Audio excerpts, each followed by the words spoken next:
Pakistan thinker forum سعودی عرب کے اراکین کا کہنا ہے کہ سفارت خانہ کے افسران نے ہمیشہ ورکر سمیت کاروباری افراد کی تنظیم کے ساتھ خدمات کی ہیں اور پاکستانی کمیونٹی کے ساتھ مل کر فعال اور متحرک کردار ادا کیا ہے۔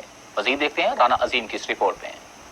سعودی عرب کے دارالحکومت ریاض میں سفارت خانہ پاکستان کے کمیونٹی ویلفیئر اتاشی نوید افضال اور ملک ابو بکر کے علاوہ minister trade and investment Azhar Tahir کے اعزاز میں پاکستانی تھنکر فورم کی جانب سے تقریب سجائی گئی۔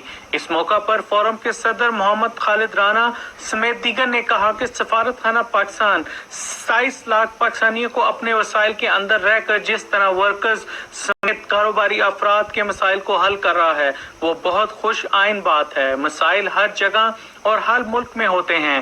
سعودی عرب کے دارالحکومت ریاض میں پاکستانی کمیونٹی نہ صرف ہے بلکہ اپنے فعال کردار بھی نبھا رہی ہے، سفارت خانے کے ساتھ مل کر اپنی سرگرمیاں جاری رکھتی ہے جس سے دو طرفہ تعاون کو فروغ ملتا ہے اور مسائل حل ہوتے ہیں۔